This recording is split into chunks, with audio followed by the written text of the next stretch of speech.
part 11 on how to join the elite. And this is going to tie in with a story that just occurred, a somber and sad story on one Charles Tyler. Now, I heard this from the O'Shea Duke podcast. He actually had a stream about this in which Charles Tyler ended up being in a car accident, and he, as of right now, is officially brain dead. So I want to give my condolences out to him. I'll be honest, I haven't really seen a lot of his work. I know he was one of the innovators behind Black Men Going to Brazil. So if you want some research done, his channel is still up. Or at the very least, I would say go to O'Shea Duke Jackson's channel in regards of what he has talked about. And I believe he will put up a link for people to raise money so that they could take care, or his family can take care of any final business for the deceased, or the all but deceased Mr. Tyler. So, on how to join the elite, part 11.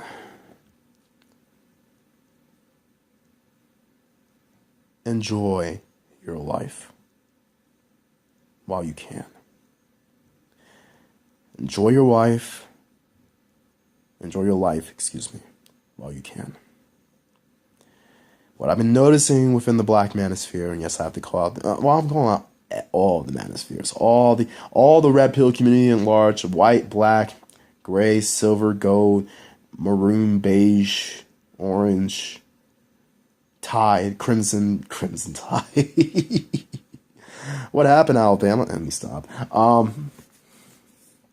But for all the whatever flavor pill, color pill you take, I've noticed that there is a concentration. Ooh, man. I'm watching football right now, and someone just made a nasty touchdown, slipping in a bunch of chairs, but touchdown stance. So for all the communities, the manosphere communities, all the red pill communities, whatever, I notice the constant denominator between these communities is bitching about something. A lot of MRAs tend to bitch about the legal system. A lot of men in the, whether black or white manosphere community or red pill community, they bitch about the nature of women, particularly women within their own race. And for the MGTOW community, they're just bitching about life in general. Let's just call it what it is. But as far as, and we can extend this to other groups and other ideologies, SJWs bitch about conservatives, the alt-right bitches about liberals, and black men sleeping with white and Asian women and Latina women. Pro-blacks bitch about white supremacy. The swirlers bitch about black men, although they swear up and down they don't mess with black men. They got a white man at home.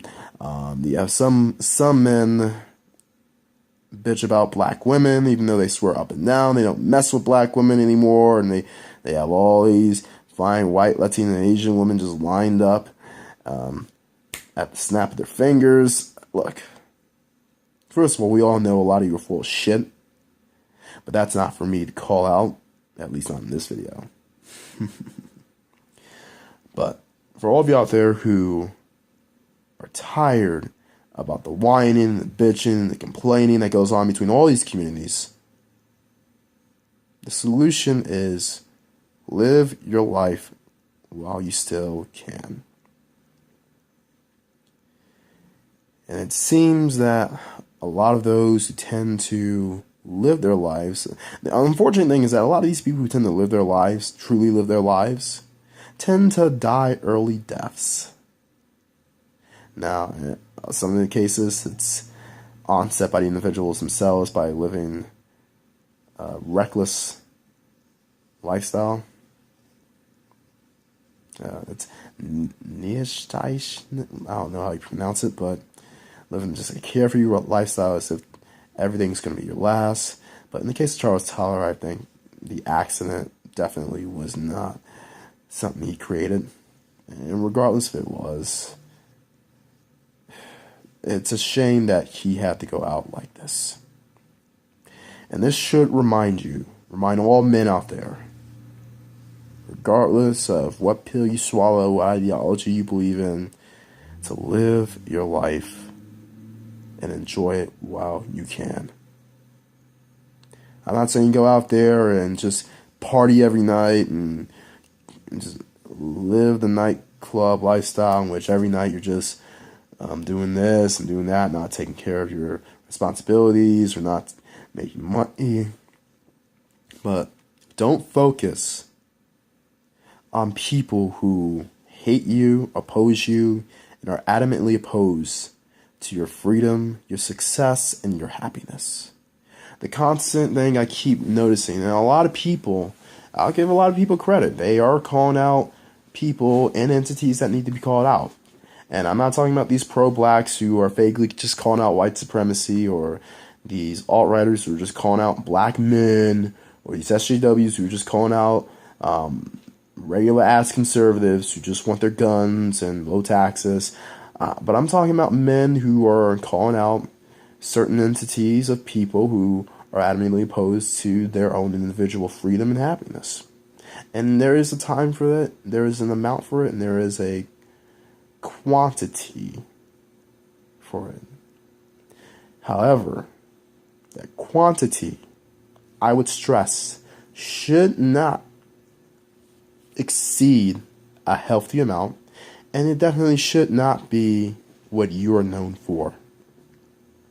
Now, some people make, or supposedly make, good money off of negativity and calling out this group of women, or calling out this political leaning group and that sort of thing. But if you really look at these people, a lot of these individuals are miserable. For starters, a lot of these individuals, if you just listen to them for about, give or take a minute or two, you can probably guess why they have an issue with a certain group of women, or a certain group ideology, or a certain political party. You can probably guess. Whether these guys are just inarticulate, whether they come across as only worthy for the lowest grade F group of women in their group, or whether these people are just lazy, sad sacks of shit. These individuals easily give it away on why they're bitching and moaning about this group or that group or whatnot. And if you want to take a good example on how individuals who bitch about a certain group really are and really live their lives, look no further than what a lot of people say would be the HNIC of the black male YouTube. And we all know who he is.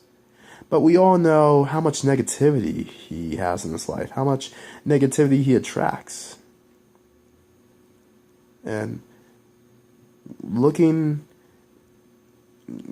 follow the guy for 6 or so months, you'll see why he has an issue with a certain kind of women. And yes, a lot of it is founded, and a lot of it should be stated. But to be honest, looking at the kind of guy he is, a lot of it he brings upon himself. And for that reason, I'll be bold in saying this. He has the right message, but he's the wrong messenger. Only people who are foolproof, not necessarily foolproof, only people who have a proven track record of not bringing stuff upon themselves should be the ones talking about the issues, or the kind of people who are wearing down society.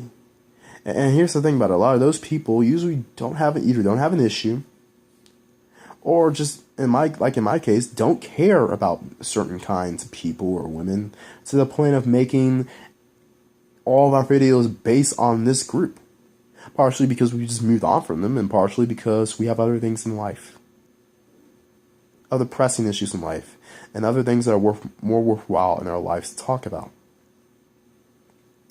And like another example, I mean, you got another guy, and I don't mind this guy actually more than the previous person, but the guy who talks about a certain kind of female fuckery, in his words. I mean, if you listen to him and see how he does business and see his, I don't want to say his physical position, or his physical disposition, I should say,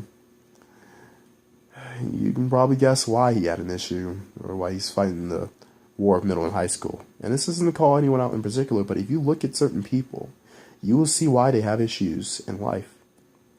But even if you have issues in life in which you can't change your height, you can't change your race, you can't change where you're from, but focus on the things that you can change, including your weight, including your income status, including where you currently live. Focus on the things that you have control over. And as a result, you'll see a lot of those people who you complain about either will be a non-factor or will even become nicer to you. Now, I'm not saying for those people who are, especially people directly, who treat you like crap and all of a sudden treat you nice because you improved yourself. No. My message for you to deal with those kind of people is forgive, but don't forget. You keep a track record of those people who treat you like crap. I'm all for it. But as far as focusing on these people, don't waste your time. And how can you do this? Do what Charles Tyler did. He couldn't stand the way he was treated in America, particularly from black women or from society at large, and he got the fuck on out. Yeah, now that his life is virtually over, he can't say, well, he can say that he enjoyed damn near every bit of it post Brazil. How many of you guys can say that? And one of the ways I'd recommend you guys do that is to leave the country, or to go to another part of the country, or to deal with a different group entirely. Whether it's a different group of people, social group, ethnicity, whatever, don't sit around and focus on the same group of people time and time again. You can't stand, you can't stand you, and you say you can't deal with them, but you honestly bitch and moan about them.